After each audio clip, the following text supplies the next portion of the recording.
कि शाश्वत धाम में प्रत्येक रविवार को संगोष्ठी का आयोजन किया जाता है, परंतु पिछले 2-3 सप्ताहों से किसी कारणवश गोष्ठी का आयोजन नहीं किया गया है। परंतु उसी श्रृंखला को प्रारंभ करते हुए आज पुनः गोष्ठी का आयोजन किया जा रहा है। तो आप सभी को विषय पता है आज की गोष्ठी का? क्या विषय है? जी हाँ, आज तत्वार्थ सूत्र इस विषय पर गोष्ठी का आयोजन किया गया है। जैसे अन्य अन्य धर्मों में प्रमुख प्रमुख ग्रंथ होते हैं, उसी प्रकार जैन धर्म में भी जो प्रमुख ग्रंथ है वह तत्वार्थ सूत्र ग्रंथ है। यह ग्रंथ बहुत महान है, बड़ा है, लेकिन खास बात आज यहाँ पर यह है कि इतने महान ग्रंथ के विषय में प्रस्तुतिकरण करने के लिए शाश्वत धाम की छोटी छोटी बहनें जो कक्षा 8वीं और 9वीं में अध्ययनरत हैं, वो सभी आज यहाँ विषय प्रस्तुत करेंगी। तो एक बार सभी वक्तरियों के लिए जोरदार करताल ध्वनि से स्वागत कीजिए। चलिए, इस सभा को सुशोभित करने के लिए अध्यक्ष पद पर आसीन होने के लिए मैं आदरणीय दीपक जी पंडित जी को आमंत्रित करती हूँ। सभी जोरदार करताल ध्वनि से उनका स्वागत कीजिए।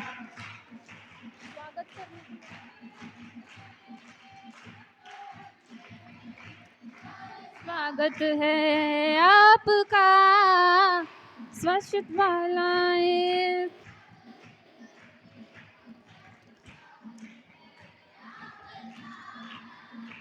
लगभग 1 माह से आदरणीय पंडित जी का समागम हमें मिला है। आपने अनेक विभिन्न विषयों के माध्यम से हमें लाभ दिया है, जैसे गोमट साठ, सर्वार्थ सिद्धि, बंध अधिकार के माध्यम से भी हमें अनेक कथाओं के माध्यम से भी आपका लाभ मिला है। द्रव्यान युग में प्रथमान युग की कहानियों के माध्यम से भी लाभ मिला है, एवं ज्ञान दान के साथ साथ औषधि दान भी आपने हमें दिया है। बहुत बहुत धन्यवाद पंडित जी को। जोरदार करताल ध्वनि से स्वागत कीजिए। अब मैं मुख्य अतिथि पद को सुशोभित करने के लिए आदरणीय पूर्णिमा जी दादी जी को आमंत्रित करती हूँ। सभी जोरदार करताल ध्वनि से उनका भी स्वागत कीजिए, जो कि आदरणीय दीपक जी पंडित जी की मम्मी जी हैं। आपने हमें बहुत प्रोत्साहन दिया है कंठपाठ के माध्यम से एवं अनेक माध्यम से। जोरदार करताल ध्वनि से स्वागत कीजिए।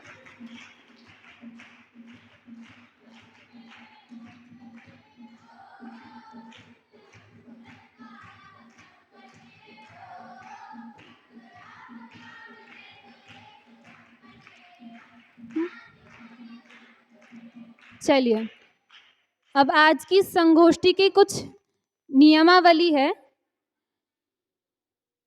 मैं आदरणीय भाग्यश्री दीदी को भी आमंत्रित करती हूँ, वे आए और मुख्य अतिथि पद ग्रहण करें। सभी जोरदार करताल ध्वनि से दीदी का स्वागत करें।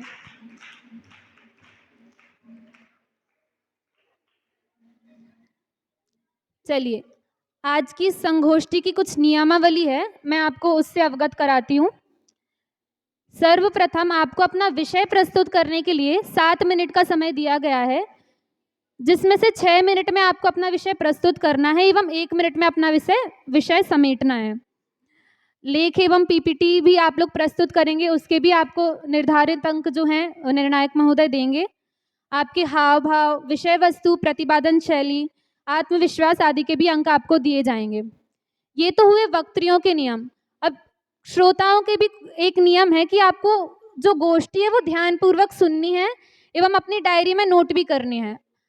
आपसे उसके माध्यम से प्रश्न पूछे जाएंगे तो आपके उसको उत्तर देने और आपको गिफ्ट भी दी जाएगी। चलिए, तो मंगलमयी शुरुआत करने के लिए मंगलाचरण के लिए मैं बुलाती हूँ शाश्वत निष्ठा जैन गौर झामर को, जो कि कक्षा 8वीं में अध्ययनरत हैं और जिन्होंने इसी वर्ष प्रवेश लिया है। जोरदार करताल ध्वनि से उनका स्वागत करें। शाश्वत निष्ठा जैन।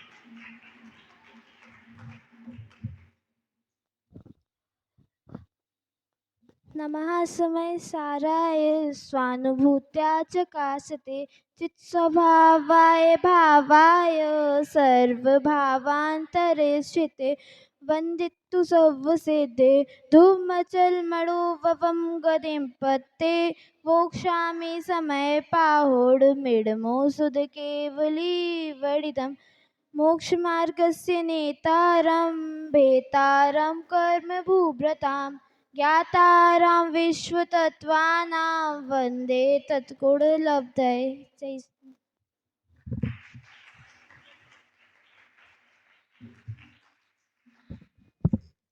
बहुत बहुत धन्यवाद शाश्वत निष्ठा जैन को, जिन्होंने आचार्यों की मूल गाथाओं के द्वारा इस मंगलमयी सभा की शुरुआत की।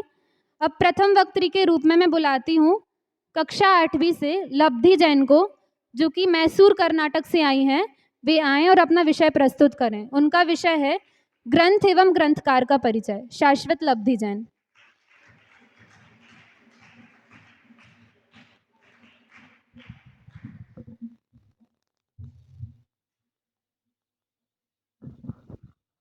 ओम नमः सिद्धेभ्य। सम्मानीय मंच, आदरणीय अध्यक्ष महोदय, निर्णायक महोदय और एवं मेरे सभी शाश्वत बहनें, इस साप्ताहिक ज्ञानवर्धक गोष्ठी के अंतर्गत मेरा विषय है ग्रंथ और ग्रंथकार के परिचय।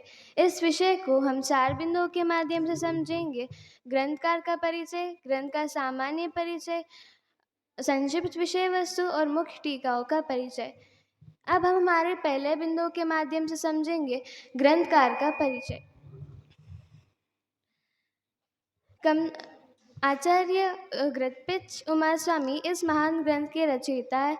कम से कम शब्दों में अधिक से अधिक प्रसिद्धि पाने वाले आचार्य यह कुंदाचार्य के पट शिष्य थे। विक्रम संवत के पहले शताब्दी के अंत एवं द्वितीय शताब्दी के पूर्वार्ध इनका समय था। इनका अन्य नाम उमास्वाति एवं घृतपिचाचार्य थे। आप सब सोचते होंगे कि उनको घृतपिचाचार्य नाम क्यों मिला। इनको ये नाम मिला क्योंकि उन्होंने जो गिद्ध के पंखों से बनी हुई पिच्ची को उपयोग किया था। आचार्य घृतपिच उमास्वामी उन गौरवशाली आचार्य में है जिन्हें समग्र आचार्य परंपराओं में प्रामाणिकता और सम्मान प्राप्त है। आचार्य उमास्वामी के तत्वार्थ सूत्र जितना उससे हम परिचित है, उतना ही हम उनके जीवन संबंधी परिचय में अपरिचित है। अब हम हमारे दूसरे बिंदु के माध्यम से समझेंगे ग्रंथ का सामान्य परिचय। यह ग्रंथ संस्कृत भाषा का सर्वप्रथम जैन ग्रंथ है।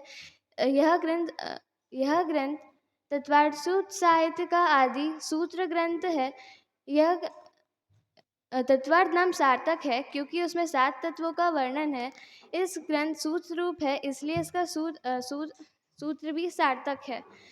इस जिनागम के लगभग संपूर्ण विषयों में जो सूची पाने वाले ग्रंथ है, अतः इसे सूची ग्रंथ भी कहा जा सकता है।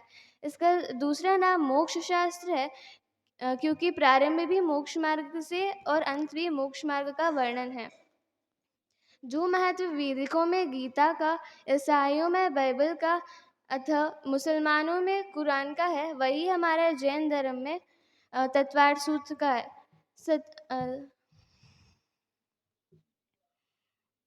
वही जैन धर्म में तत्वार्थ सूत्र का है। अब भारत में जितना भी जैन विद्यालय हो, उसमें एक तत्वार्थ सूत्र पाठ्यक्रम में होता ही है। अब हम हमारे तीसरे बिंदु के माध्यम से समझेंगे संक्षिप्त विषय वस्तु। पहले अध्याय में जीव तत्व का वर्णन है और उसमें 33 सूत्र है और उसमें मोक्ष मार्ग का स्वरूप एवं ज्ञान के विषय है।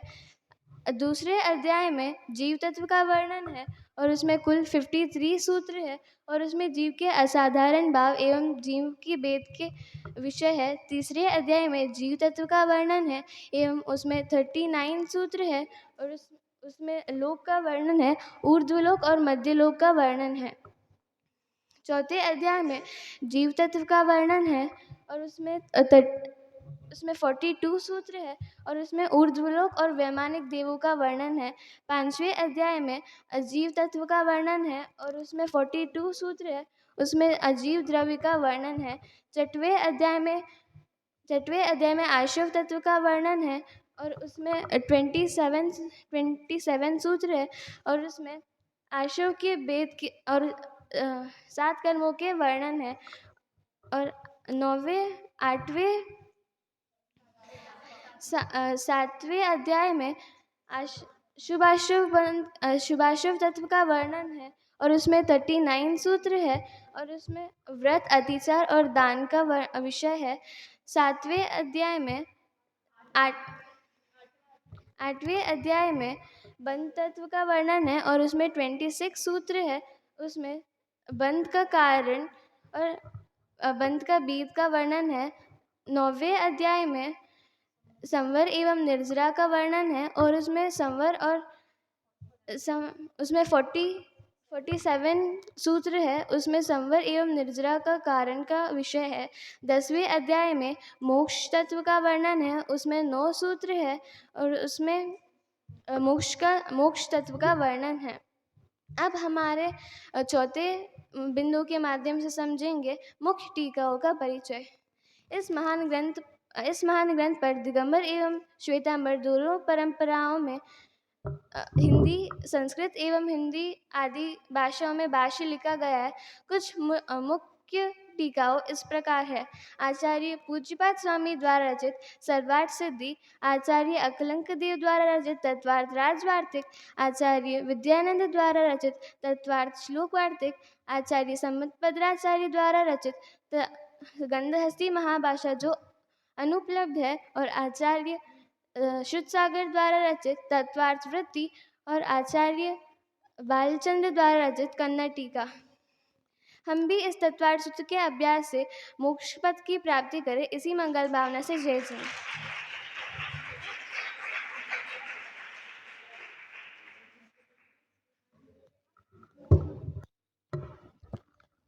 बहुत बहुत धन्यवाद शाश्वत लब्धि जैन को, जिन्होंने अपना विषय प्रस्तुत किया एवं आचार्य का एवं पूरे ग्रंथ की विषय वस्तु का प्रतिपादन हम सभी के सामने किया।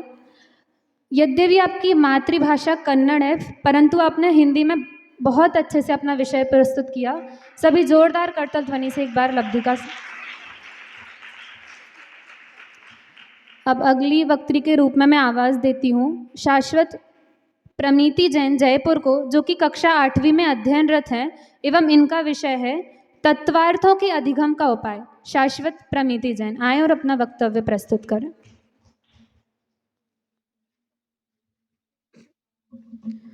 ओम नमः सिद्धेभ्य। आदरणीय मंच और सभी शाश्वत बहनें, आज की इस ज्ञानवर्धक गोष्ठी में मेरा विषय है तत्वार्थों के अधिगम के उपाय। इसको हम 3 बिंदुओं के माध्यम से समझेंगे। विषय का प्रतिपादन, दूसरा प्रमाण, नय और निक्षेप, तीसरा पदार्थों को जानने का उपाय। तो हम पहले बिंदु की ओर बढ़ते हैं, विषय का प्रतिपादन। तो विषय क्या है? तत्वार्थों के अधिगम के उपाय। तो तत्वार्थ क्या बताया? 7 तत्वों की यथार्थ श्रद्धान को ही तत्वार्थ बताया है। अब 7 तत्व कौन से हैं? जीवा जीवाश्रय बंध संवर निर्जरा मोक्षास तत्वम। जीव, अजीव, आश्रय, बंध, संवर, निर्जरा और मोक्ष, ये 7 तत्व हैं। फिर अधिगम क्या बताया? सम्यक दर्शन का एक भेद है, जिसमें इस भव में देवशास्त्र गुरु के समागम से सम्यक दर्शन की प्राप्ति होना, वह अधिगम सम्यक दर्शन है। फिर आचार्य पूज्यपाद सर्वार्थ सिद्धि में लिखते हैं कि साधन 2 प्रकार के होते हैं, अभ्यंतर साधन और बाह्य साधन। अभ्यंतर साधन क्या बताया? आत्मा के अंदर होने वाला वह अभ्यंतर साधन। फिर बाह्य साधन जाति स्मरण, धर्म श्रवण और जिन बिंब दर्शन, यह हो गया बाह्य साधन। तो जाति स्मरण क्या बताया? कि पूर्व भव का स्मरण होना, वह जाति स्मरण। फिर धर्म श्रवण, जिन वाणी का सुनना, वह धर्म श्रवण। फिर जिन बिंब दर्शन, जिन प्रतिमा के दर्शन, वह जिन बिंब दर्शन। अब हम दूसरे बिंदु की ओर बढ़ने से पहले एक उदाहरण देखेंगे। जैसे हमें कहीं जाना है, मान लो हमें फतेह सागर ही जाना है, तो हमें जाने से पहले सब कुछ जानकारी लेना आवश्यक है कि वहाँ जाना कैसे है, वहाँ पे है क्या, और सब चीज़ें जानना ज़रूरी है। उसी प्रकार अगर हमें तत्वार्थों के अधिगम के उपाय को जानना है, तो प्रमाण, नय और निक्षेप को जानना पड़ेगा। तो प्रमाण क्या बताया? जो वस्तु के सर्वदेश को जाने, वह प्रमाण बताया। जैसे ये शाश्वत धाम है, इसको जान लेना, हमको बस इतना पता है कि शाश्वत धाम में एक जगह है, बाकी कुछ नहीं पता, यह हो गया प्रमाण ज्ञान। फिर इसका उत्तर आता है प्रमाण नय अधिगम, अर्थात प्रमाण और नयों के द्वारा 7 तत्व और रत्नत्रय का ज्ञान होता है। फिर आचार्य अभिनव धर्मभूषण यति न्याय दीपिका में लिखते हैं सम्यक ज्ञानम प्रमाणम, अर्थात सम्यक ज्ञान ही प्रमाण है। फिर प्रमाण के 2 भेद बताते हैं, प्रत्यक्ष प्रमाण और परोक्ष प्रमाण। प्रत्यक्ष प्रमाण ऐसा होता है, उसमें मन वचन काया की सहायता की से उत्पन्न होता है, और जो परोक्ष प्रमाण होता है मन वचन काया की सहायता के बिना उत्पन्न होता है, किसी की सहायता की जरूरत नहीं पड़ती। फिर नए, कि जो पदार्थ के एक देश को जाने, जैसे प्रमाण में अपन ने देखा था शाश्वतधाम का एग्जाम्पल, तो उसी प्रकार अगर हमें नए में जानना है तो शाश्वतधाम का ही लिखेंगे कि शाश्वतधाम में क्या है, वहाँ पर मंदिर है, फिर स्वाध्याय भवन है, जिनवाणी भवन है, और आदि जो भी चीज़ें हैं उसको अलग अलग जानना कि उसमें है क्या, वो सब जानना, वह हो गया नए ज्ञान।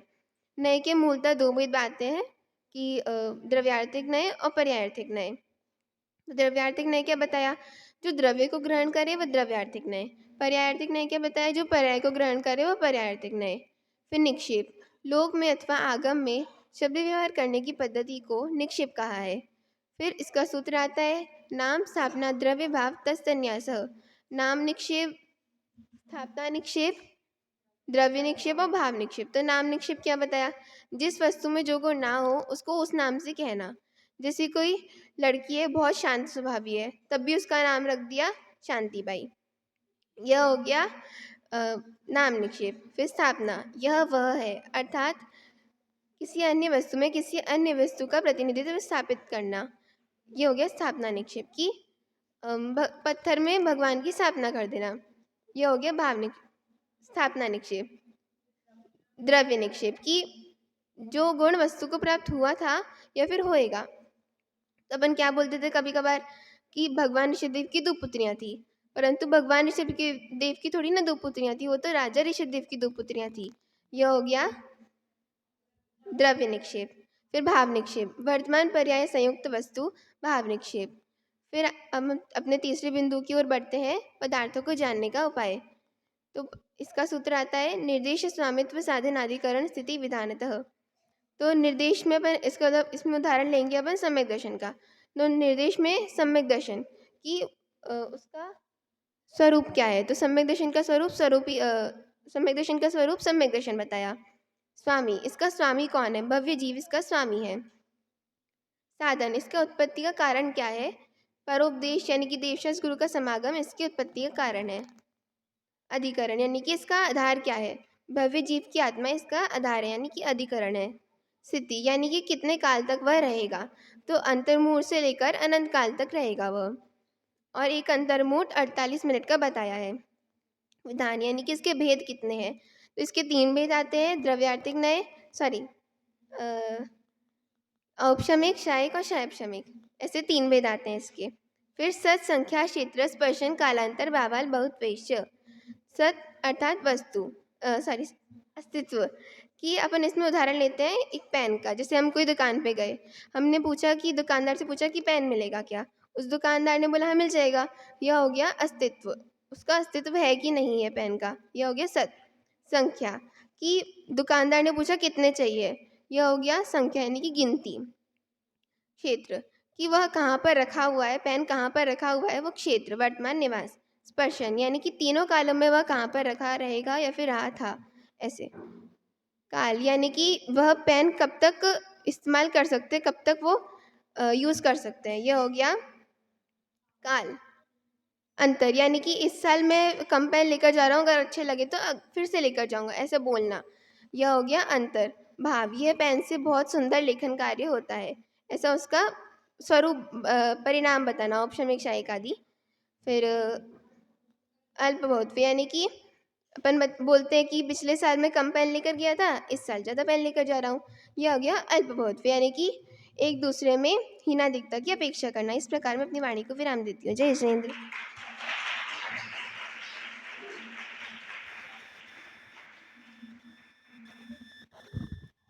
बहुत बहुत धन्यवाद शाश्वत प्रमिति जैन को, जिन्होंने हमें तत्वार्थ के अधिगम का उपाय क्या है यह विषय बहुत अच्छे से प्रतिपादित किया। अब अगले क्रम में मैं आवाज़ देती हूँ शाश्वत लब्धि जैन विजयनगर को, जो कि कक्षा 8वीं में अध्ययनरत हैं। उनका विषय है सम्यक ज्ञान का स्वरूप। यद्यपि यह विषय कल कोई और प्रस्तुत करने वाला था, पर किसी कारणवश वह यह विषय प्रस्तुत नहीं कर पाई और आपको कल ही यह विषय दिया गया है। आप आएँ और अपना विषय प्रस्तुत करें, सम्यक ज्ञान का स्वरूप, शाश्वत लब्धि जैन।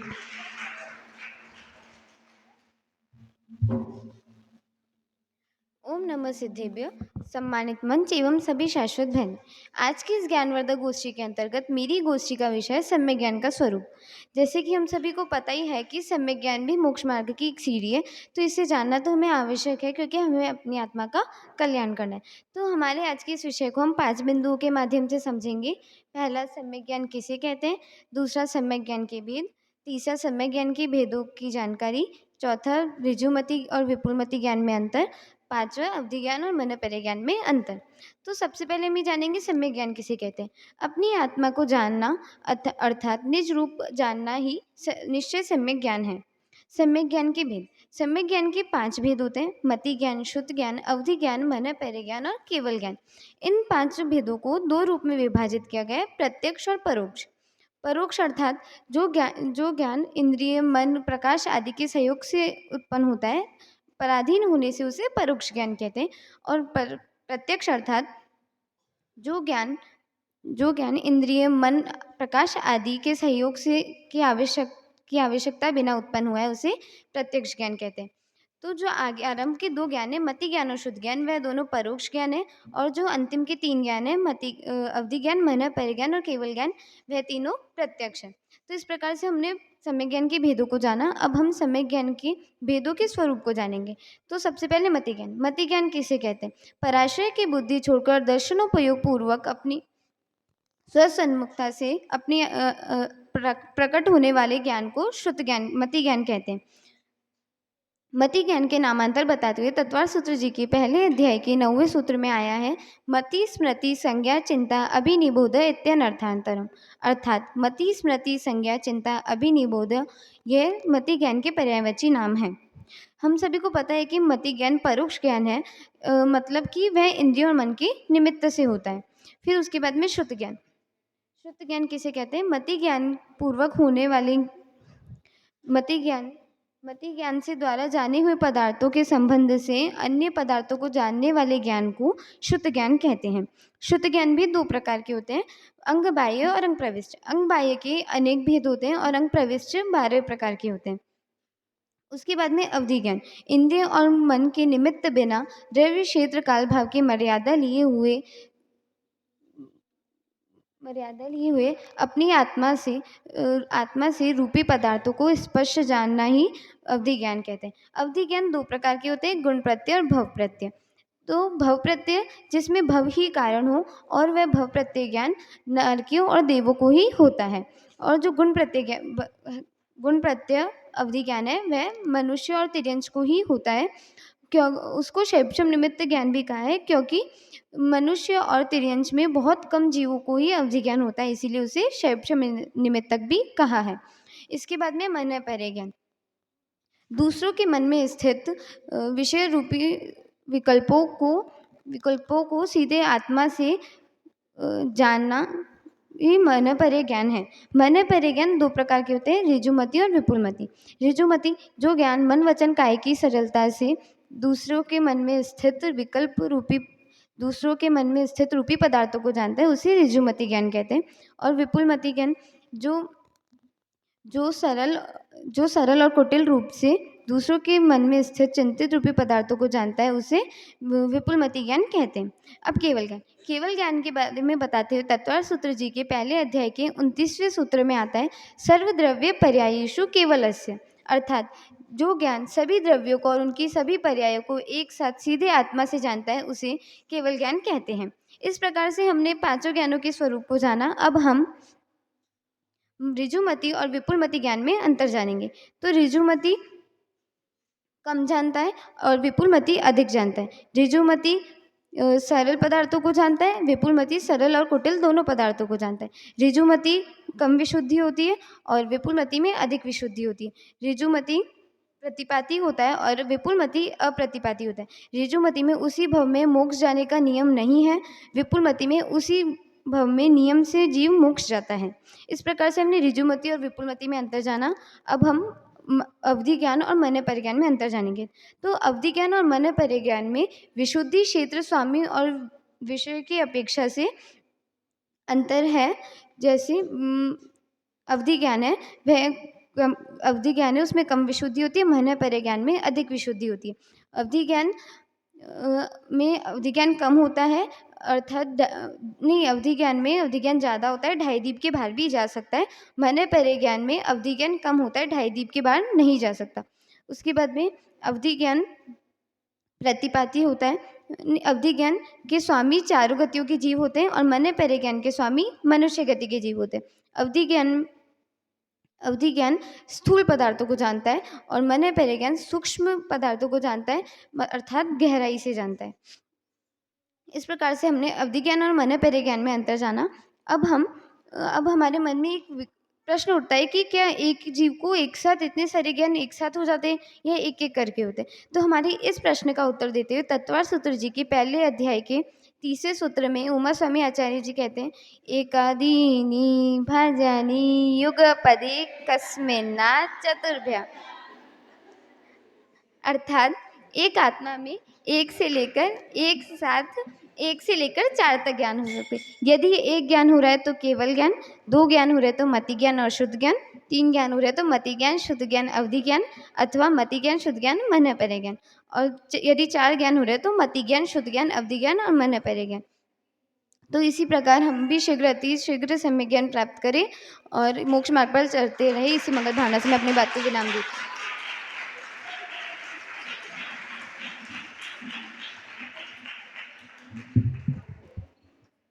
जागी सम्यक ज्ञान कला है, दूर भगी मिथ्यात्व बला है।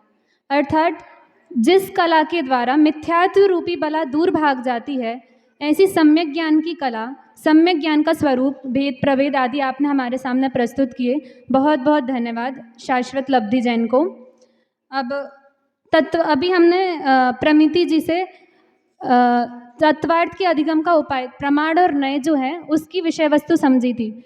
तो वो नए जो हैं, वो जो 7 नए हैं, उनका स्वरूप क्या है, उस विषय को समझाने के लिए मैं आवाज़ देती हूँ शाश्वत मार्गी शाह को, जो कि बांसवाड़ा से हैं और कक्षा 8वीं में अध्ययनरत हैं। वे आएँ और अपना विषय प्रस्तुत करें। शाश्वत मार्गी जैन।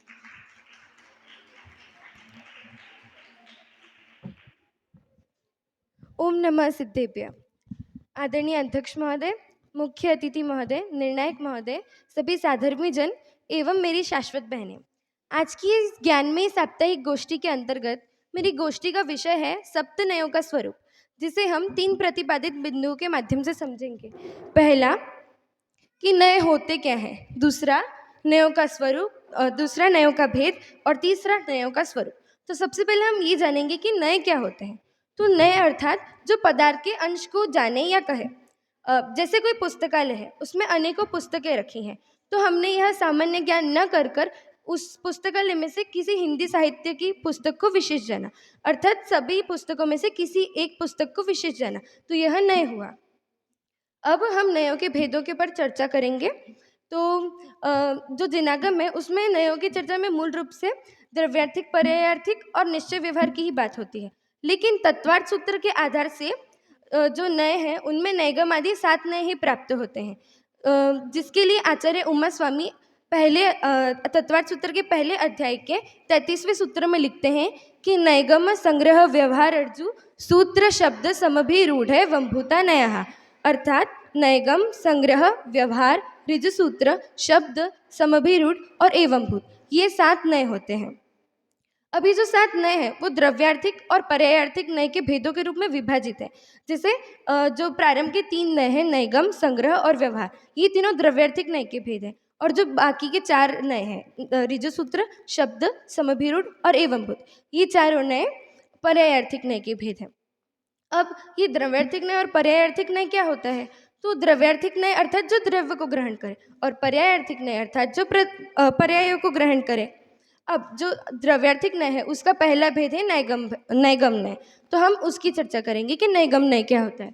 तो नयगम नय अर्थात अनिष्पन्न अर्थ में संकल्प मात्र का ग्रहण करना। अब जैसे कोई व्यक्ति लकड़ी लेकर जा रहा है, तो उससे किसी के द्वारा पूछना कि आप किस कार्य के लिए जा रहे हो, तब उसका उत्तर देना कि मैं मेज़ लेने जा रहा हूँ। तब वो जो लकड़ी है उसकी पर्याय में मेज़ की पर्याय उत्पन्न नहीं हुई, लेकिन वह मेज़ बनाने की संकल्प के कारण वह मेज़ शब्द का व्यवहार किया जा रहा है। अब हम जानेंगे संग्रह नय। तो संग्रह नय अर्थात क्या? कि जो जाति के विरोध बिना समस्त पदार्थों को इकट्ठा ग्रहण करना, मतलब सभी विशेषों को एकत्व रूप से ग्रहण करना। जैसे द्रव्य है तो द्रव्य का लक्षण उसकी सत्ता है, तो द्रव्य का एक शब्द से उसके लोक में सभी वस्तुओं का एक साथ ज्ञान हो जाता है। तो इस तरह से इकट्ठा ग्रहण करने को ही संग्रह न्याय कहते हैं। अब आता है व्यवहार न्याय। तो व्यवहार न्याय अर्थात क्या, कि व्यवहार न्याय अर्थात विधिपूर्वक पदार्थों में भेद रूप से ग्रहण करना। मतलब जो संग्रह न्याय द्वारा संग्रहित पदार्थ हैं उनमें ही विधिपूर्वक भेद करना, उसी का नाम होता है व्यवहार न्याय। जिस प्रकार अखंडता को कायम रखकर व्यवस्था के लिए किया गया कोई परिवर्तन वो देश के लिए सुखी होता है, उसी प्रकार सन्मात्र में किया गया विभाजन किसी भी विषय को जानने के लिए अत्यंत उपयोगी है। अब हम जानेंगे पर्यायार्थिक न्याय को। तो पर्यायार्थिक न्याय में सबसे पहला भेद है ऋजुसूत्र न्याय। ऋजुसूत्र न्याय अर्थात क्या, कि जो वर्तमान पर्याय मात्र को ग्रहण करें, मतलब जो क्षण क्षण में ध्वंस होने वाली जो पर्याय है उसी को विषय रूप से ग्रहण करें। जैसे हर शब्द क्षणिक है। अब हम जानेंगे शब्द न्याय को। जो शब्द न्याय है उसके 3 भेद बताए जाते हैं, शब्द न्याय, समभिरूढ़ न्याय और एवंभूत न्याय। तो इन तीनों का सामूहिक नाम शब्द न्याय क्यों दिया, क्योंकि ये जो तीनों न्याय हैं वो शब्द न्याय के प्रयोगों पर विचार करते हैं।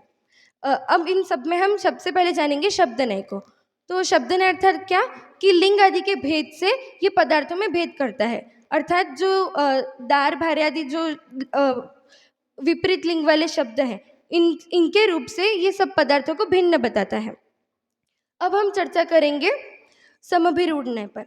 अब समभिरूढ़ न्याय अर्थात कि पर्यायवाची शब्दों को ही अलग मानना, मतलब जो जैसे हो गया देव, देव, पुरंदर, शक्र, शुक्र, अर्थात मतलब जो इन सब का अर्थ है एक ही है, देवराज, लेकिन इनको अलग अलग कार्य के हिसाब से अलग अलग नाम दिए गए, तो इसमें अंतर करना, यह होता है समभिरूढ़ न्याय। अब हमारा अंतिम न्याय है एवंभूत न्याय। अब एवंभूत न्याय अर्थात कि मतलब जो उसी क्रिया रूप परिणय पदार्थ का ग्रहण करना। मतलब इस न्याय का स्पष्ट मत है कि जितने शब्द हैं उसका अर्थ उतना ही निकलेगा।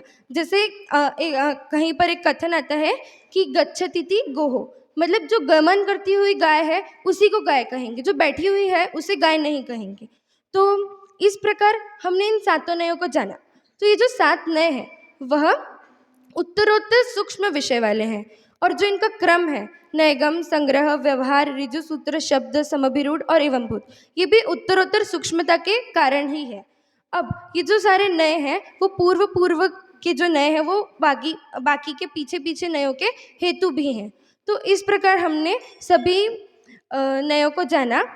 तो इसी प्रकार हमें इन 7 न्यायों के द्वारा हमारा ज्ञान करना चाहिए और अपनी आत्मा का कल्याण करना चाहिए। इसी मंगल भावना के साथ ओम नमः सिद्धि।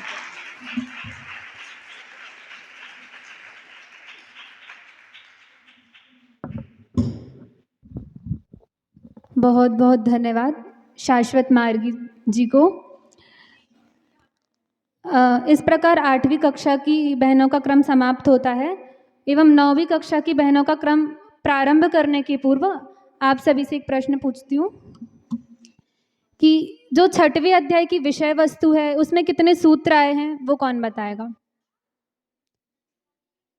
6वें अध्याय की विषय वस्तु, उसमें कितने सूत्र हैं? वैभवी,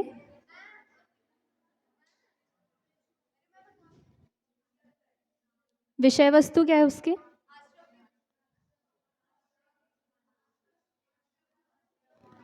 हाँ, आपका उत्तर सही है। 6वें अध्याय में 27 सूत्र हैं एवं इसमें आश्रव के भेद बताए गए हैं। 8 कर्मों का आश्रव का कारण क्या है। चलिए अब 9वीं कक्षा का प्रारंभ करते हैं क्रम। तो उसमें सबसे पहले शाश्वत प्रसिद्धि जैन, जो कि सनावत से आई हैं एवं कक्षा 9वीं में अध्ययनरत हैं, वे आएँ और अपना विषय प्रस्तुत करें। इनका विषय है इंद्रियां। शाश्वत प्रसिद्धि जैन।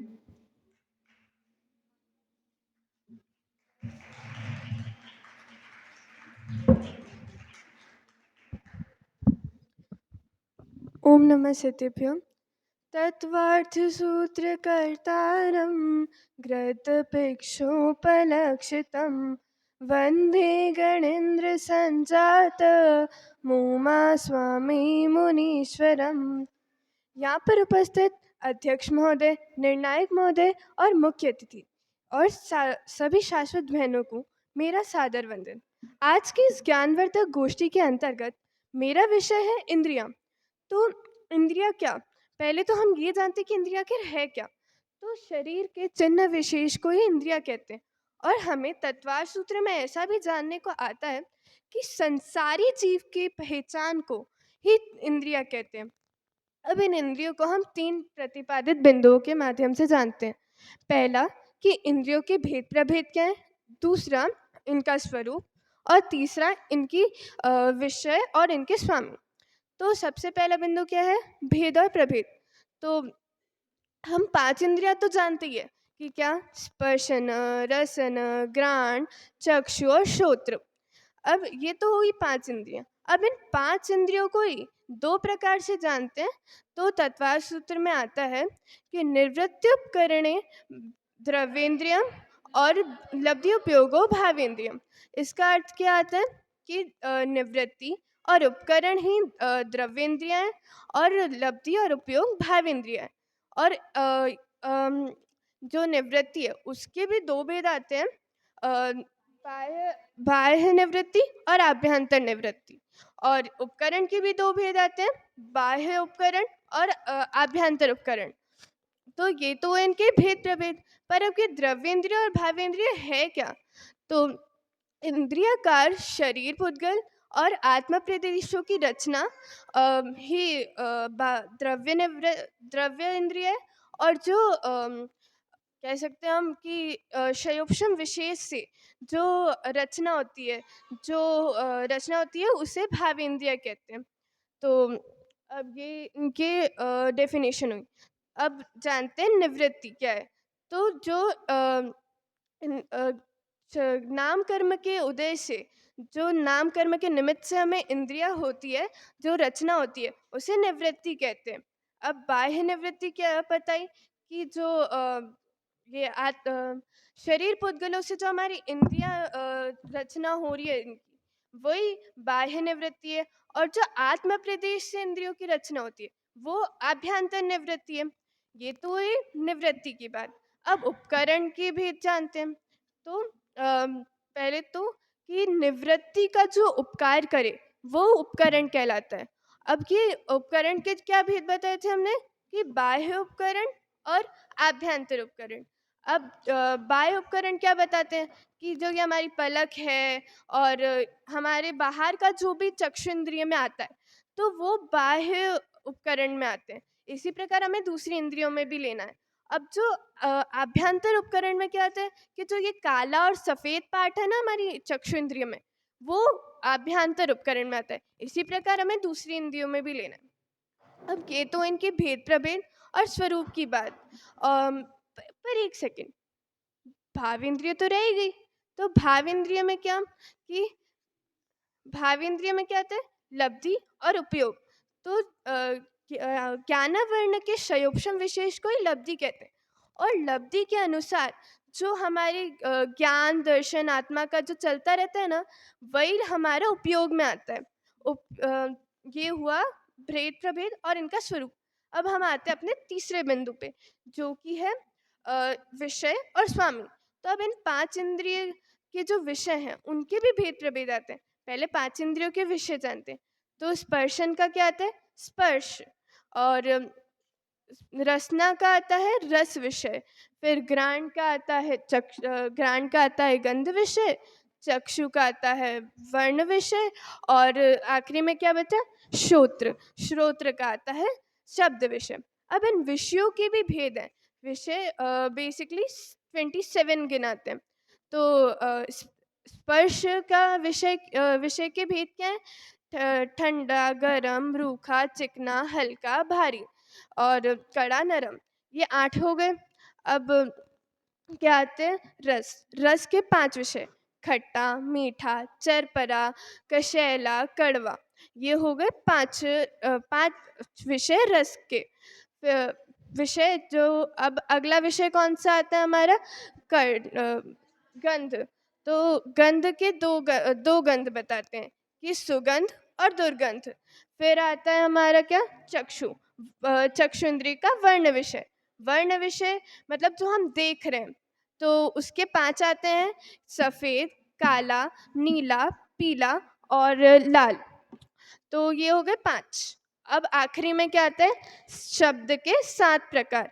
तो 7 प्रकार क्या है? षडज, ऋषभ, गांधार, मध्यम, पंचम, निषाद और आखिरी में दैवत। ये हो गए इनके विषय। अब आखिरी में क्या बचता है? स्वामी। तो स्वामी में कैसे कि इनका स्वामी कौन है, इन इंद्रियों को कौन धारण करता है? तो एक इंद्रिय में अर्थात कि स्पर्शन इंद्रिय। स्पर्शन इंद्रिय किन जीवों की होती है? तो मात्र स्पर्शन इंद्रिय की बात करते हैं तो स्थावर जीवों की। तो स्थावर जीवों में क्या कि जल का एक, अग्नि का एक, पृथ्वी का एक, वायु का एक और वनस्पति का एक।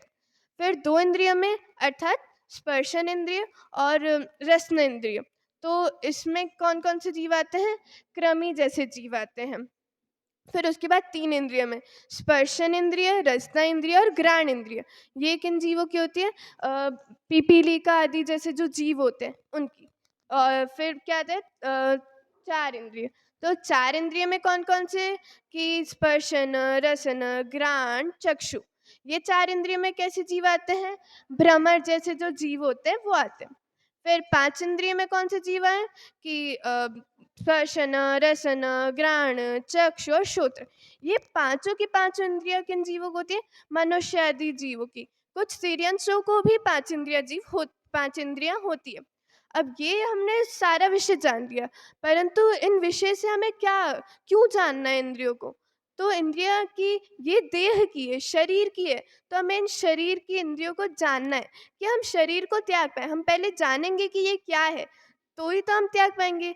अब इन्हें जान लिया, समझ लिया, अब इन्हें त्याग करके हमें अपनी आत्मा को जानना है, उस शुद्ध स्वरूपी आत्मा को जानकर मोक्ष रूपी लक्ष्मी का वर्णन करना है। इसी प्रकार ओम नमः सिद्धेभ्यो।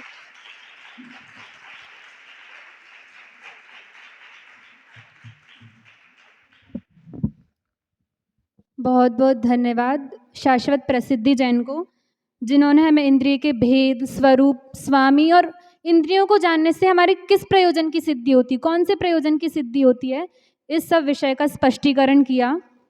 अब अगले क्रम के रूप में मैं शाश्वत प्रेरणा जैन बक्सवाहा को आमंत्रित करती हूँ, जो कि कक्षा 9वीं में अध्ययनरत है। वे आएँ और अपना विषय प्रस्तुत करें। इनका विषय है जन्म एवं योनियों का विश्लेषण। शाश्वत प्रेरणा जैन।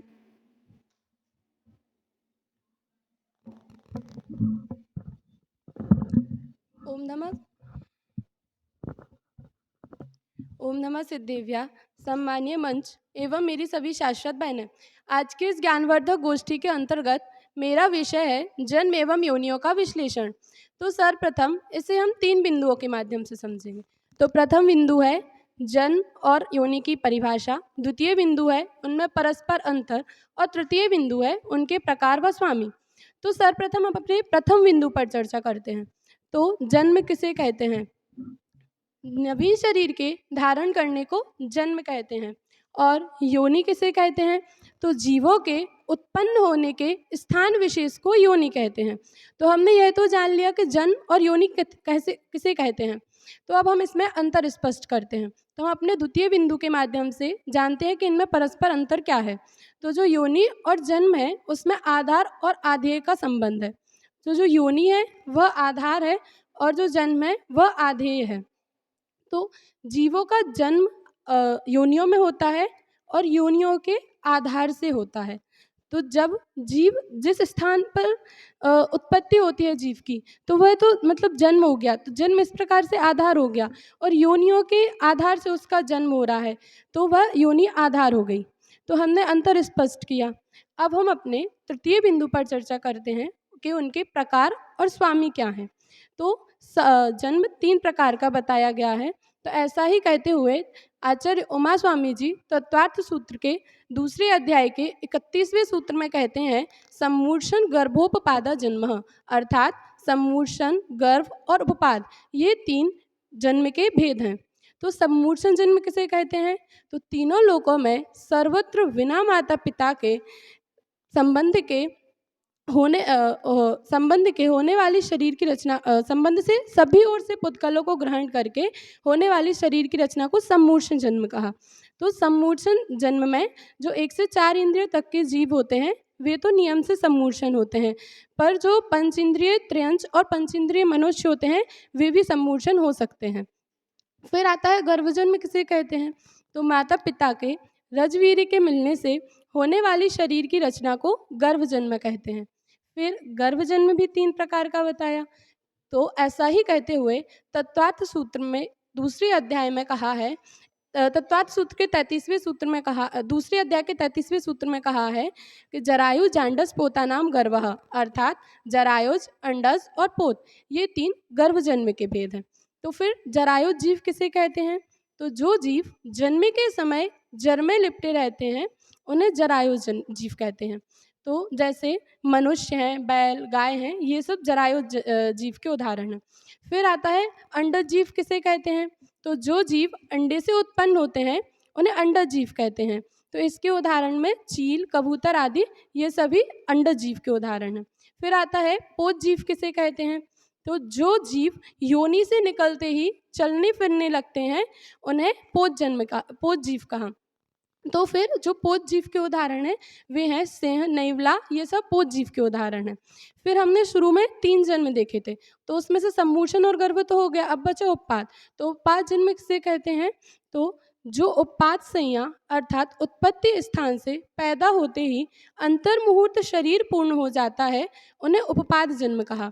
तो उपपाद जन्म देव और नारकियों का होता है। तो इस प्रकार से हमने जन्म का विश्लेषण तो देख लिया, अब आते हैं योनि के विश्लेषण पर। तो योनि 2 प्रकार की बताई, गुण योनि और आकृति योनि। तो फिर आकृति योनि के 3 भेद बताए, संख्यावर्त योनि, कूर्मोन्नत योनि और वंशपत्र योनि। तो संख्यावर्त योनि किसे कहा? तो जिस योनि में शंख के समान चक्कर पड़े हों तो उसे संख्यावर्त योनि कहा। तो इसके उदाहरण में यह आएगा कि नियम से जो संख्यावर्त योनि के जीव होते हैं वे नियम से गर्भ नहीं होते। फिर आता है कूर्मोन्नत योनि किसे कहते हैं? तो जो योनि कि कछुए की पीठ की तरह उठी हो तो उसे कूर्मोन्नत योनि कहा। तो कूर्मोन्नत योनि में महापुरुष जैसे तीर्थंकर, बलभद्र आदि ये सब कूर्मोन्नत योनि के उदाहरण हुए। फिर आता है कि वंशपत्र योनि किसे कहते हैं? तो जो योनि बांस के पत्ते के समान लंबी हो, जैसे हम सब मनुष्य हैं तो वंशपत्र योनि के हैं। फिर आते हैं गुण योनि पे। तो गुण योनि 9 प्रकार की बताई, सचित्त, उष्ण, संवृत और इनके ही प्रतिपक्षभूत अर्थात विपरीत योनियाँ बताई, अचित्त, उष्ण और विव्रत। और फिर इनके ही मिश्रित योनियाँ बताई, सचित्त चित्त योनि, शीतोष्ण योनि और संवृत विव्रत योनि। तो सचित्त योनि किसे कहते हैं? तो जो योनि चेतना सहित हो उसे सचित्त योनि कहा। फिर अचित्त योनि किसे कहा? तो जो योनि चेतना से रहित हो उसे अचित्त योनि कहा। और सचित्त चित्त योनि किसे कहा? तो जो योनि इन उक्त दोनों योनियों का मिश्रण हो उसे सचित्त चित्त योनि कहा। फिर आता है कि शीत योनि किसे कहते हैं? तो शीत अर्थात ठंडा, तो ठंडी योनि को ही शीत योनि कहते हैं। फिर आया कि उष्ण योनि किसे कहते हैं? तो उष्ण अर्थात गर्म, तो गर्म योनि को ही उष्ण योनि कहते हैं। और शीतोष्ण योनि तो जो इन उक्त दोनों योनियों का मिश्रण हो उसे शीतोष्ण योनि कहा। फिर आता है संवृत योनि किसे कहते हैं? तो जो योनि स्थान ढका हुआ हो उसे संवृत योनि कहते हैं। विव्रत योनि तो जो योनि स्थान खुला हुआ हो उसे विव्रत योनि कहते हैं। और संवृत और विव्रत योनि किसे कहते हैं? तो जो उक्त दोनों योनियों का मिश्रण हो उसे संवृत विव्रत योनि कहते हैं। तो इस प्रकार से हमने ये सामान्य से योनियाँ देख ली। अब विस्तार से आपने सुना होगा कि योनियाँ तो 84 लाख होती हैं, तो वह विस्तार से होती हैं। तो हम विस्तार से समझेंगे। तो एक इंद्रिय में इतर निगोद, नित्य निगोद, पृथ्वी का एक, जल का एक, अग्नि का एक और वायु का एक, प्रत्येक की 7-7 लाख योनियाँ होती हैं। तो 7 को हम 6 से गुणा करेंगे तो 42 लाख योनियाँ हो गई। फिर पंचेंद्रिय प्रत्येक वनस्पति की 10 लाख योनियाँ होती हैं। फिर विकलेंद्रिय में 2 इंद्रिय, 3 इंद्रिय और चतुर इंद्रिय की 2-2 लाख योनियाँ होती हैं। तो हम 2 को 3 से गुणा करेंगे तो 6 लाख योनियाँ। फिर देव की 4 लाख योनियाँ होती हैं, पंचेंद्रिय त्रियंश की 4 लाख योनियाँ होती हैं, नारकी की 4 लाख योनियाँ होती हैं और मनुष्य की 14 लाख योनियाँ होती हैं। तो इस प्रकार से कुल मिलाकर 84 लाख योनियाँ होती हैं।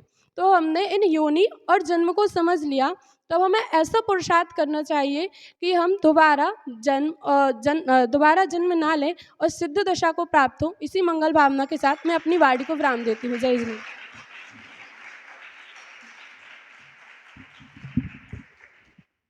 बहुत बहुत धन्यवाद शाश्वत प्रेरणा को, जिन्होंने हमें अपना विषय बहुत अच्छे से स्पष्टीकरण किया। अब संसार अवस्था में हम जिस शरीर के साथ प्रत्येक समय रहते हैं, उस शरीर का स्वरूप क्या है, इस विषय को स्पष्ट करने के लिए मैं आवाज़ देती हूँ शाश्वत लब्धि जैन जयपुर को, जो कक्षा 9वीं में अध्ययनरत हैं। वे आएँ और अपना विषय स्पष्ट करें, शरीर का स्वरूप।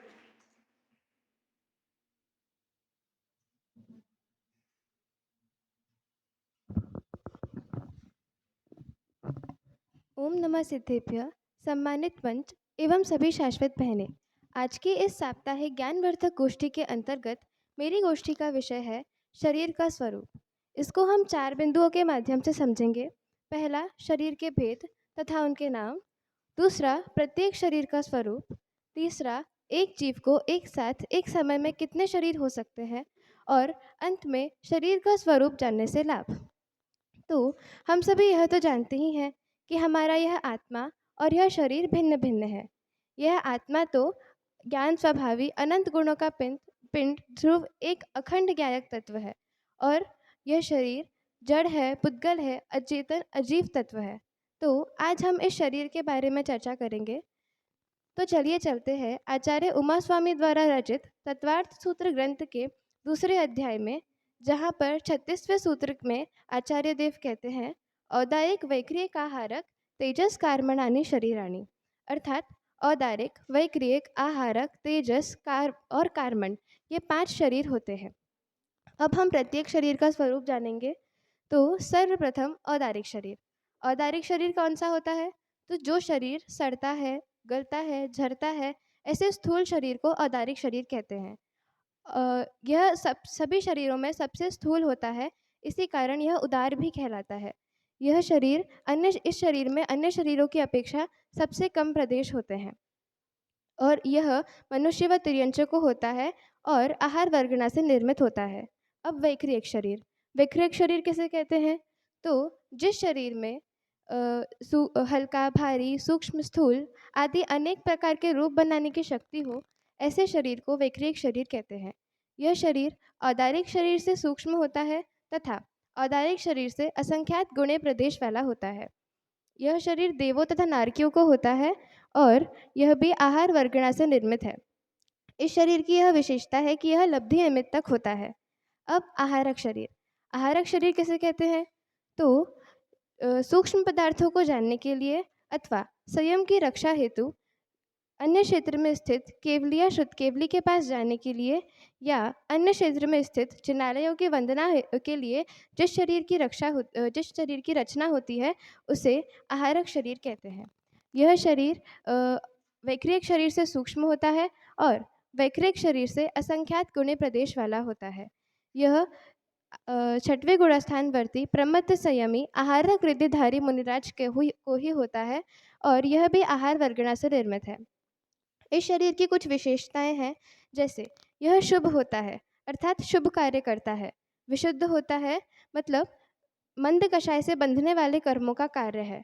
और व्याघात रहित होता है, मतलब बाधा रहित होता है, न किसी को बाधित करता है और न किसी से बाधित होता है।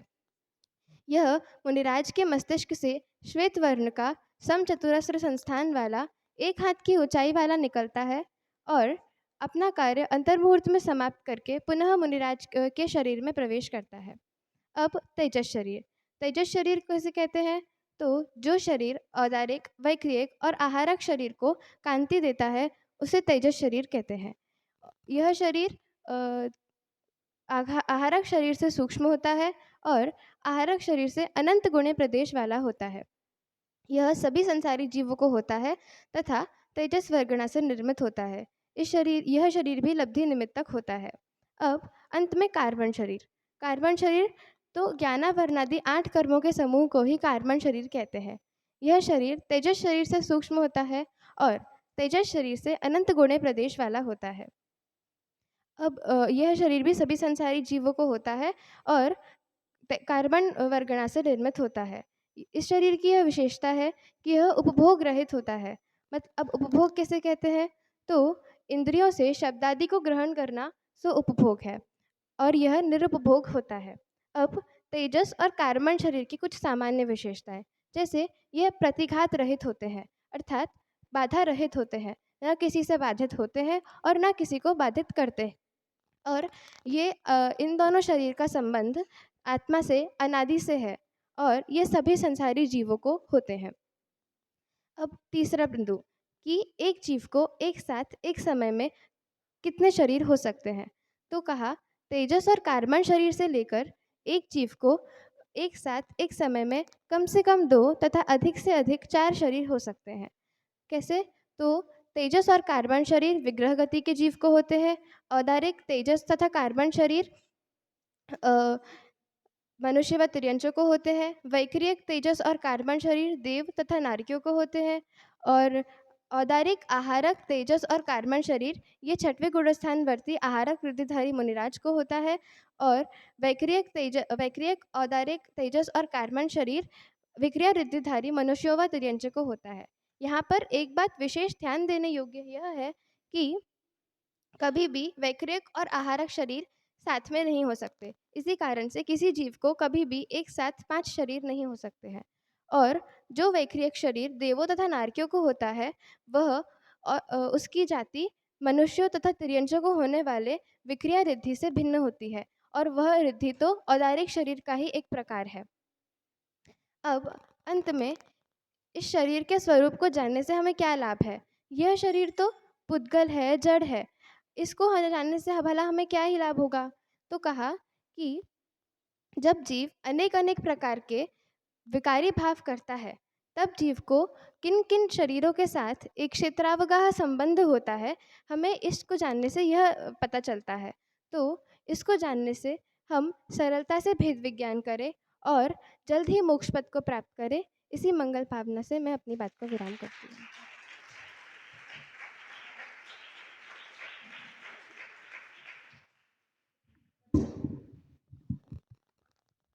बहुत बहुत धन्यवाद शाश्वत लब्धि जैन को। इस प्रकार यहाँ वक्तृयों का क्रम समाप्त होता है।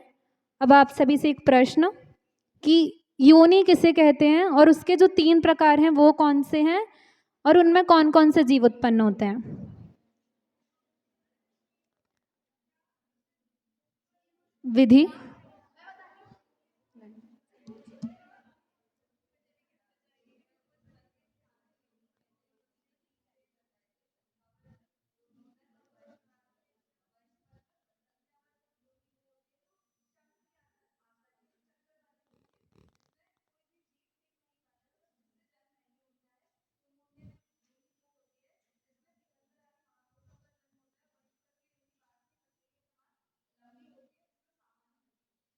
बहुत सुंदर। जीव की उत्पत्ति के स्थान को योनि कहते हैं। इसके 3 प्रकार होते हैं, शंखावर्त, वंशपद और कूर्मोन्नत। शंखावर्त जिसमें गर्भधारण न हो, वंशपत्र जिसमें सामान्य पुरुषों का जन्म हो एवं कूर्मोन्नत जिसमें तीर्थंकर चक्रवर्ती आदि महान पुरुषों का जन्म होता है। बहुत बहुत तालियां आपके लिए। बहुत बहुत करतल ध्वनि से हम आपके उत्तर की सराहना करते हैं। अब मैं आदरणीय अध्यक्ष महोदय को आमंत्रित करती हूँ कि वे आएं, अध्यक्षीय उद्बोधन दें एवं निर्णय भी सुनाएं। पहले मैं मुख्य अतिथि के रूप में आदरणीय पूर्णिमा जी दादी को आमंत्रित करती हूँ, वे आएं और मुख्य अतिथि का भाषण।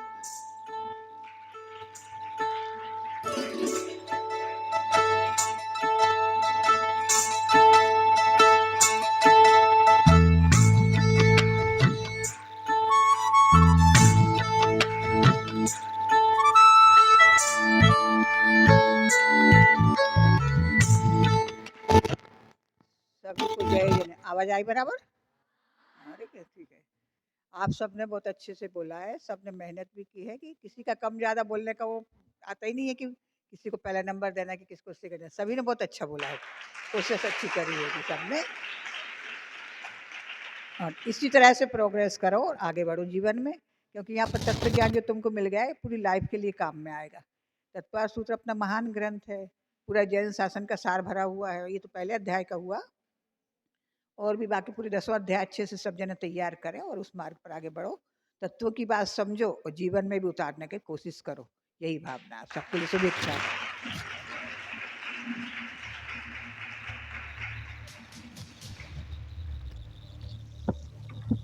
बहुत बहुत धन्यवाद आदरणीय दादी जी को। अब मैं आदरणीय अध्यक्ष महोदय को आमंत्रित करती हूँ कि वो अध्यक्षीय उद्बोधन देवें एवं हमें निर्णय भी सुनाएं।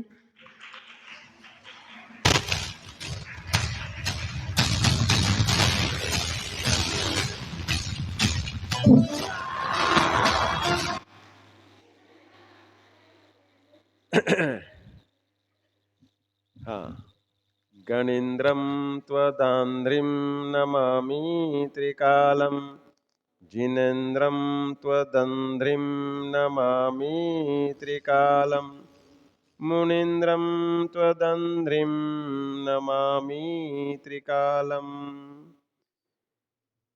उपस्थित सभी मेरे बेटियों कहूँगा मैं, सबको बेटी के ही दृष्टि से मैंने यहाँ पर आने के लिए निरंतर भाव रखा है। तो बहुत ही सुंदर गोष्ठी रही। मैं तो टोडरमल स्मारक में रेगुलर अनेकों गोष्ठियों में अध्यक्षता निर्णायकता कर चुका हूँ पिछले 30 सालों में। अनेक जगह ज्ञानोदय वगैरह में भी रहा, आत्मार्थी में भी मैंने सुनी गोष्ठियाँ, और सब जगह अपने इस तत्व ज्ञान की ही मुख्यता से बहुत अच्छी तरह से प्रतिपादन किया जाता है। आपकी गोष्ठी में ये सब 8वीं 9वीं वाली बच्चियां थी, और ये पहले से ही जब से आपकी गोष्ठी की घोषणा हुई तब से ही बहुत सी बच्चियां तो मेरे संपर्क में रही हैं, तैयारी भी करती रही हैं मेरे साथ साथ और पूछती भी रही हैं। तो इसलिए अब मेरे को इसमें से फर्स्ट सेकंड थर्ड देना तो कोई चांस ही नहीं है, सभी फर्स्ट हैं बिल्कुल। बहुत अच्छे से सभी ने बहुत अच्छे से तैयारी की और सभी ने बहुत अच्छे से लिखा, पीपीटीज भी बहुत अच्छी प्रस्तुत की। पीपीटीज आप लोग क्या बनवाते हो या बनाने वाले अपने दिमाग से बनाते हैं? ये लोग बनवाते हैं, 50-50 चलता है, क्योंकि बनाने वाले का दिमाग भी इसमें बहुत अच्छा रहा। और मेरे को तो ये लगा कि भाई जो 2 वक्ता बीच में थे ना, इन्होंने तो गोमट सार सुना दिया मेरे लिए तत्वार्थ सूत्र के आधार से। भाई ये सब अपने उसमें प्रकरण थे, एक ने नए चक्र सुना दिया पूरा का पूरा नए चक्र का बहुत सा हिस्सा आ गया। और देखो एक एक की समीक्षा भी कि भाई पहले लब्धि कन्नड़ आई, और कन्नड़ भाषा का भाई मैंने जो उसकी हिस्ट्री सुनी है कि वह कन्नड़ भाषा में ही मतलब पढ़ती रही, उसको साइड सब्जेक्ट्स रहते थे तो उसमें कन्नड़ कंपलसरी रहती थी, कन्नड़ लिपि का लिखने का उसका मतलब पूरा मीडिया रहा, और इंग्लिश मीडियम से भी पढ़ी वो।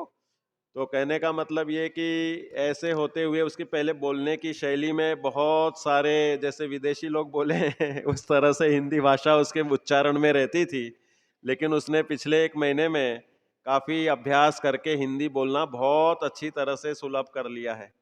तो उसके लिए सबसे पहले तो फर्स्ट वक्ता, और पहली शायद उसकी गोष्ठी रही होगी, इसके पहले नहीं बोला होगा बेटा तुमने, लेकिन बहुत कॉन्फिडेंस और बहुत अच्छे से बोला है। तो बहुत ही अच्छे से तुमने बोला और बहुत अच्छा रहा। और मैं तो फर्स्ट नंबर देने वाला था उसी समय, लेकिन मैंने बोला बाकी के लोगों के साथ अन्याय नहीं होना चाहिए ना भाई, प्रस्तुतिकरण के साथ बाकी की चीजें भी देखी जाती है। तो इसलिए सबसे पहले तो खूब उसको अपन ने साधुवाद और तारीफ दे दी है, और कॉन्फिडेंस बहुत अच्छा रहा। मैं निश्चित गारंटी रखता हूं कि ये लब्धि आगे बहुत अच्छी तरक्की करेगी। शुभकामनाएं। अब दूसरा नंबर है प्रमिति। अब ये एक तो इसमें 3-3 तो लब्धियां हो गई, और 2 हो गई कि 3 हो गई? विजयनगर वाली भी है और जयपुर वाली भी है और ये कन्नड़ वाली भी है। 3 तो लब्धि हो गई और 3 प्र वाले हो गए, प्रमिति, प्रसिद्धि, प्रेरणा। प्र वाले तो सबने देखो, अब इस प्रमिति का जो है, ये हमारे मित्र की, सुनील जी मेरे खूब अच्छे मित्र हैं, पहले जयपुर में ही रहे थे इसके पिताजी। तो मेरे से पहले से इसको बचपन से देखते आया हूँ मैं। इसकी मम्मी भी मतलब जब छोटी सी तब से मेरे परिचय में है, उधर सांगानेर से ही। तो ये बहुत अच्छा इसने विस्तार से विशद विवेचन किया, उदाहरण भी शाश्वत धाम का ही उदाहरण देके, और उसमें वह उसका विषय जो था कौन सा था, अधिगम के उपाय, उसमें नए और प्रमाण के माध्यम से जो विषय वस्तु करनी थी, तो इसने भी बहुत गजब तरीके से बोला। और चूंकि अच्छे अभ्यासी शास्त्री की बेटी है, तो सब अपने आप ही मजबूत वक्तव्य रहना ही था। तो इसके लिए भी एक बार ताली पूर्ण रूप से बजानी चाहिए। अब आपकी लब्धि नंबर 2 विजयनगर वाली थी ना। तो इसमें इसने, आप बोल रहे कि इसको 1 दिन पहले 2 दिन पहले ही वक्त विषय मिला, कल रात में ही मिला। हाँ बोलो फिर। इसने मतलब बहुत अच्छे से प्रिपेयर किया और बोलने में भी कॉन्फिडेंट रही। इसने मेरे को पहले भी सुनाया था, बोले कि मैं कल बोलूंगी, एक बार आप सुन लो। तो मैंने बोला अच्छी बात है। बोले कि मेरा कॉन्फिडेंस लूज हो रहा है, लेकिन यहाँ आके तो इसने छक्के चौके मार दिए सीधे और फुल कॉन्फिडेंस से बोला, बहुत अच्छा बेटा, बिल्कुल बोला करो और बोलते बोलते बहुत अच्छा रहेगा। ठीक है, तो लब्धि विजयनगर का भी हम अभिनंदन करते हैं। देखो, विषय में किसी की विशेष मिस्टेक नहीं रही है, बोलने में जरूर स्खलन एक आध हो गया होगा कि लिखा कुछ पीपीटी में है और थोड़ा सा 19-20 बोल दिया होगा, लेकिन सब ने विषय में बहुत अच्छे से निर्दोष वक्तव्य दिया हुआ है। मतलब आपकी गोष्ठी में ये सब होशियार विद्यार्थिनी है यहाँ की, ऐसा मैं मानता हूँ। और बहुत ही अभी 8वीं 9वीं में इतने अच्छे से बोल रही हैं, तो आगे तो हमारे लिए ये सबकी सब शास्त्री बननी चाहिए। तो नियम से ये पूरे शाश्वत धाम का डंका पूरे देश में छा देंगी। बहुत गजब की अच्छी है।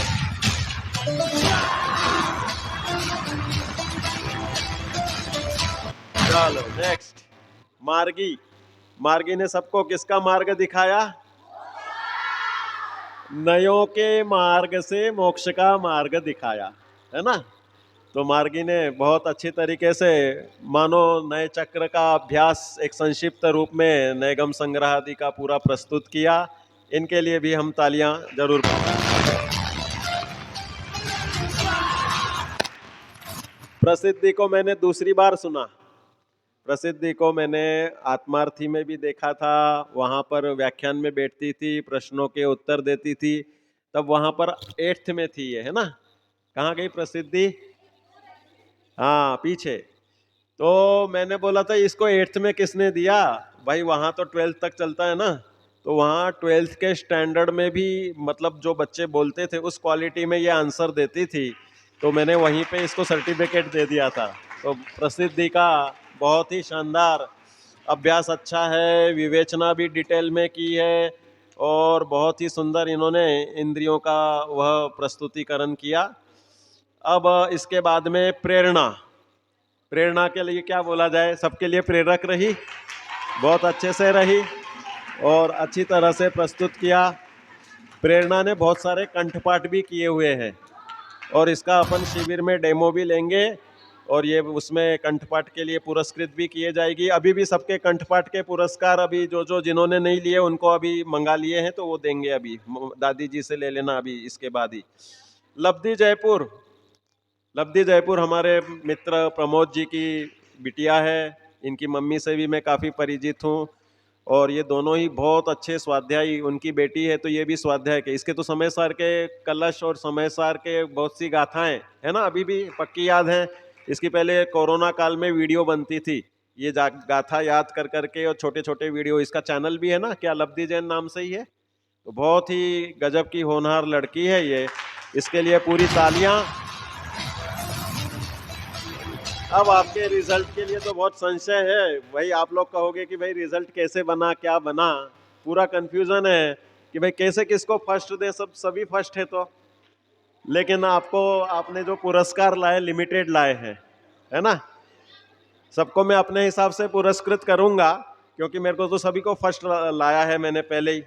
अब इसमें जो अपने अपने योग्यता अनुसार मुझे अच्छा लगा सबसे बेस्ट, तो अंतिम वक्ता कौन था? हाँ, उसके फुल 70 आउट ऑफ 70 मार्क्स आए।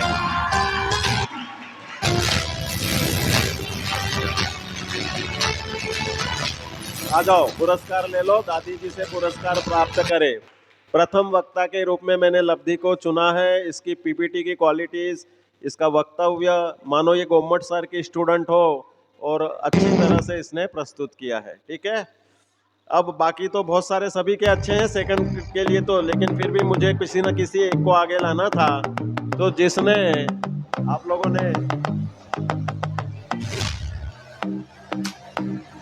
हाँ देखो, अभी तो अपन जो ला रहे हैं सेकंड नंबर जिनको दे रहा हूं मैं, निष्पक्ष रूप से दिया है मैंने। नए चक्र का जिसने विवेचन किया, नयों का मार्गी, सेकंड नंबर।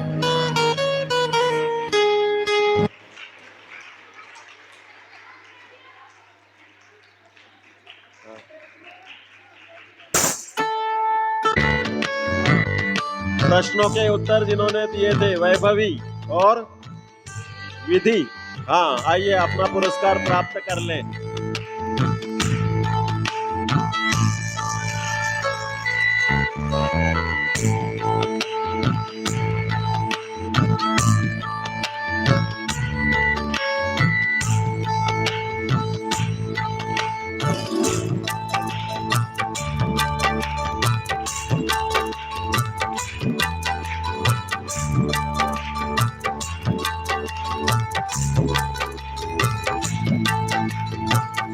तो गोष्ठी आपकी बहुत ही सुंदर रही।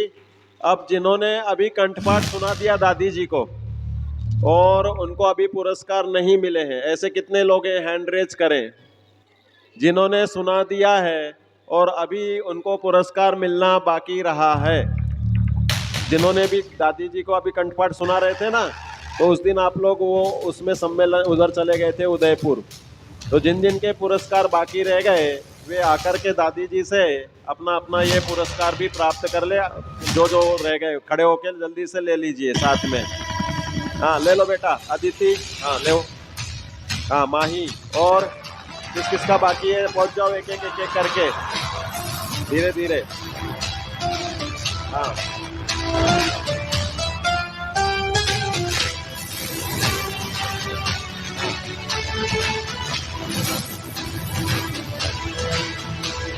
म्यूजिक बंद कर दो। हाँ, ये सबके लिए, और जिन्होंने अभी कंठपाठ नहीं सुनाए हैं